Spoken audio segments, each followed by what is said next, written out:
on sitten jo tuolla lähtölavalla valmiina. Siellä on High Life. Naantalista tulevat Eero Hömppi ja Niilo Vaher. Mutta tuossa vielä sitten Oskari Österlundin ja Herkko Mäkelän putkimiesten urakkafillari keikahtaa. Täällä löytyy sitten High Lifea. Paljon. Et mistä tuli ajatus tehdä tämmönen? Tämähän näyttää todella vaaralliselta menopeliltä. Haluttiin tehdä vähän korkeampi kuin muut, niin päädyttiin tähän näin ja keksittiin toi kalakin laittaa tohon vielä rungon keskelle.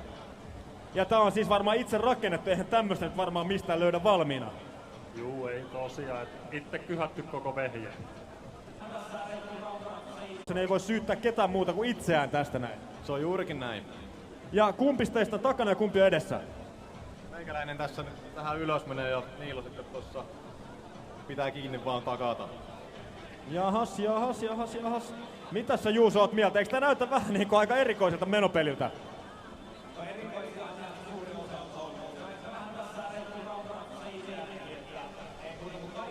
High Life on siellä siis valmiina näyttämään, miten tällaisella itse tehdyllä erikoisella ratkaisulla päästään voittamaan tämä kilpailu. Se on tosi erityyppinen.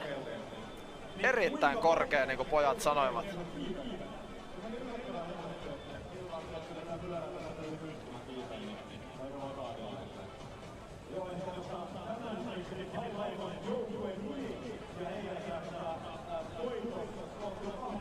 Ilmeisesti kaikki on valmiina. Näin High Lifein tiimi pääsee tuolla Hai-pyörällä liikkeelle. Kyseessä on siis tandem-pyörien ympärille rakennettu kilpaväline. Mahdollisimman mielikuvitusrikkaasti rakennettuja pelejä me olemme täällä nähneet koko päivän ja tulemme vielä näkemään, niin kuin tämäkin on. Ja tällä päästään kohta liikkeelle, mutta nyt on vaikea sanoa, että miten tässä tulee tapahtumaan. Tämä on aika hurja peli. Toi on todella erityyppinen peli kuin yksikään näistä aiemmin nähdyistä. Ja mahtuuko edes tuosta saunapisteestä läpi? Mutta nyt mennään. Aivan pian ja siitä. Nyt on todella kova peli ja ei. Oi. Ja nyt vähän kolhittiin. Joo, sieltä tullaan vähän korkeammalta alas. Nyt kolhittiin vähän.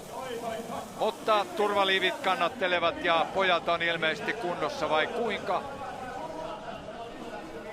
Vähän sattuu ilmeisesti. Kyllä se varmaan vähän tärähtää mennään. Sieltä tullaan oikeasti aika ylhäältä aivan suoraan tuohon kenttään.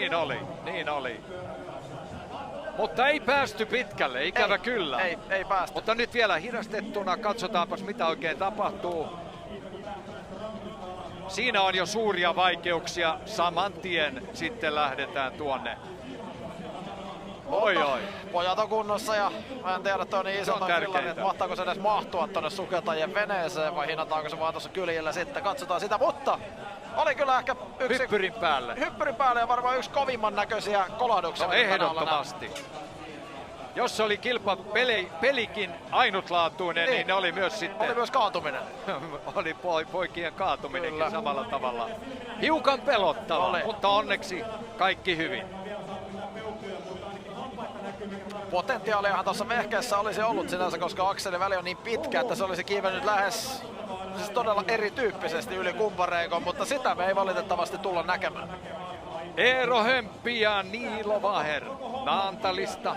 Heidän kilpailunsa on nähty ja oli erikoinen. Oli. Todella erikoinen suoritus, mutta alun alkaen heidän ideansa sai järjestävän organisaation ihastumaan tähän Hain ratkaisuun. Kyllä.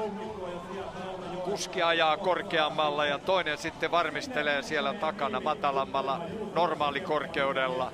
Mutta ikävä kyllä, ei kovin pitkälle päästy.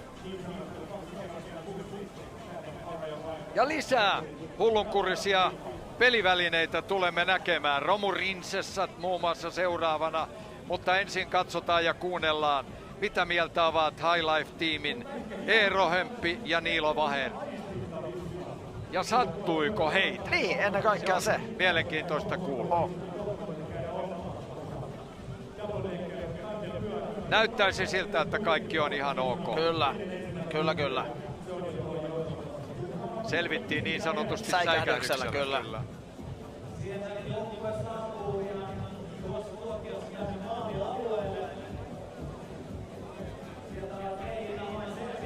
Sieltä pojat saadaan sinne haastattelupisteeseen. Tää kiinnostaa ehkä toistaiseksi kaikkein eniten. Kuunnellaan mitä jätkät mieltä. No niin, mitä jätkät on niinku omasta mielestäni? Meni vähän pieneen, eikä siinä muuta. Miten, kumpi teistä nyt, mä en ihan nähnyt, kumpi oli siinä, sä olit siinä kuljettajana siinä edessä, niin kun nousit tuohon ylös ja olitte lähdössä, niin kävikö yhtään mielessä semmonen, että tää oli virhe tehdä tästä näin korkea? Eli kyllä siinä vaiheessa, mutta sitten kun lähti rengasalta, niin sittenkö ei. No, se on menneen talven lumi ja sille ei enää voida mitään. Suoritus tuli ja se oli kyllä näyttävä, täytyy sanoa, ja rakennelma hieno. Tässä oli Vaaraa läsnä. Arvostaako tuomaristo Vaaraa ja korkeutta? Katsotaan. Pakko arvostaa. Hyvä tuomaristo arvostaa. Joo, Missä yksi tuomari? Ei sieltä aina kuin 2 pisteet. Missä on muiden pisteet?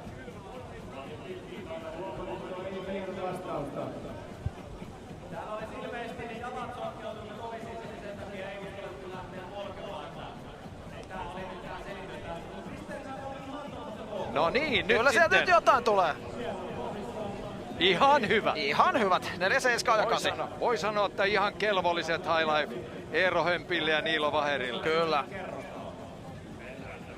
Ehkä sielläkin sitten arvostettiin tätä vähän erilaista.